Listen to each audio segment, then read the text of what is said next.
Sometimes you come across a story from history that just stops you in your tracks. Today, we're cracking open a case file from 19th century France.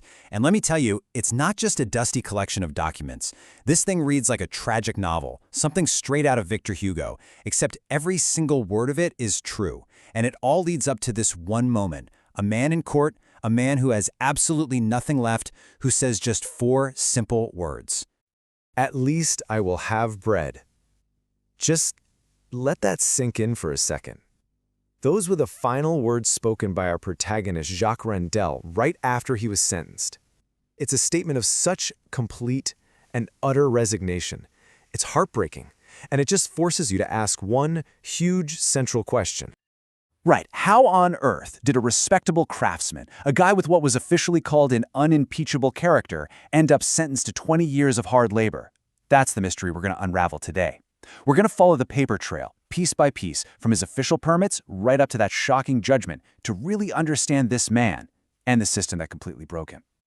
Okay, so our story, Chapter 1, it starts not with a crime, but with paperwork, with the official documents that defined who Jacques Randel was as a man, a worker, and a citizen.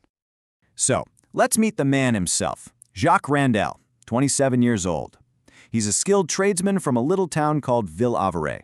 And listen, he's not just some random drifter. He's a compagnon charpentier. That's not just carpenter. That means he's a guild-certified master craftsman.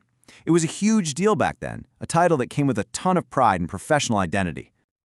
Now take a look at this. This is his official travel permit, and it paints a really clear picture. The mayor of his hometown, a guy named Henri Dubois, literally writes that Randel's character is unimpeachable. He has 0 criminal record, and the only reason he's on the road is because the economy back home completely collapsed. We're talking about an economic migrant here, a guy looking for work, not a criminal. All right, Chapter 2. Randel's search for work eventually leads him to a small town called Saint-Georges-sur-Laon. And it's right here, on a Sunday morning, October 19th. This is where his life, this carefully documented, respectable life, just completely unravels. And it happens so fast. I mean, just look at this timeline. It's wild. In less than 2 hours, 2 hours, Randel goes from being this poor guy on the side of the road to a full-blown public enemy.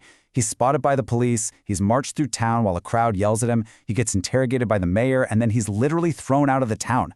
The very system that was supposed to help a guy like him find work ended up turning on him. And here's the thing that gets me. His papers, that unimpeachable character reference from his own mayor, it meant absolutely nothing.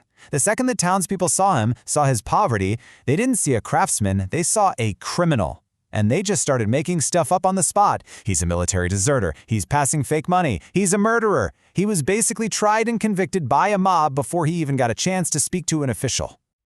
So when he finally gets in front of the mayor, Mayor Perrin, Randel is at the end of his rope, and he says this, "I prefer you keep me. I have exhausted myself with walking." He is literally begging to be arrested. Think about that. He sees jail not as a punishment, but as a safe haven from hunger and exhaustion. And what does the mayor do? He says no and orders him thrown out of town. Okay, so he's been thrown out of town, he's been denied even a crust of bread or a moment of rest. And as the officials are leaving him there on the road, he says something. And this statement, it turns out to be a chilling and unbelievably accurate prophecy. "If you let me starve again, you will force me to do something desperate." This right here, this is the pivot point for the whole story. You got to understand, it's not a threat. He's not trying to be a tough guy. It's a simple, tragic statement of cause and effect. He's telling them, this is what will happen if you do this. He is literally predicting his own crime, a crime he knows he'll commit not out of evil, but out of pure, desperate necessity. And, well, just as he predicted, desperation takes over. He breaks into a nearby home while the family's at church. But he's not looking for money or jewels, he's going for the pot on the stove. The official report is so specific, it says he ate their Sunday dinner of boiled beef, bread, and pot-au-feu. But then, hunger leads to theft. He grabs a bottle of hard liquor.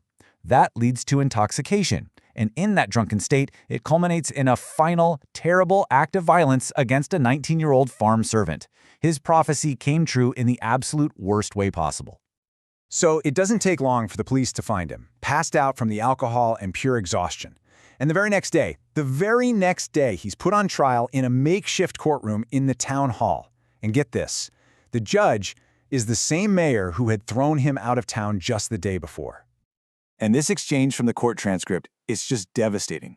The judge asks him, "What can you say for your defense?" And Randel replies, "Why defend a man already dead of hunger?" He doesn't even want a lawyer. He knows it's a sham.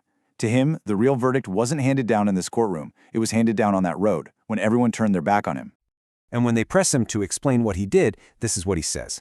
"The smell of the food entered my head like a madness. I did not think. I only felt the emptiness in my stomach." I mean, that's not an excuse. It's a confession from a mind that has been completely broken by starvation. He's describing a primal, instinctual response, not a calculated crime. But of course, the court doesn't see a starving man. They just see a laundry list of crimes. They bundle everything he did into 6 severe charges. And just like that, the desperate carpenter becomes an official menace to society. And the most cynical part? That first crime, vagabondage, the thing they kicked him out of town for, is now listed as a recidivist offense. They created the repeat offense themselves. Okay, Chapter 5. So how long does the jury deliberate? 10 minutes. That's it. The judgment is handed down, and the severity of it, it's just staggering. It's the final, tragic nail in the coffin of this whole story. 20 years. 20 years of hard labor in one of France's most notorious prisons, all for a series of events that started because a man was starving and needed a piece of bread.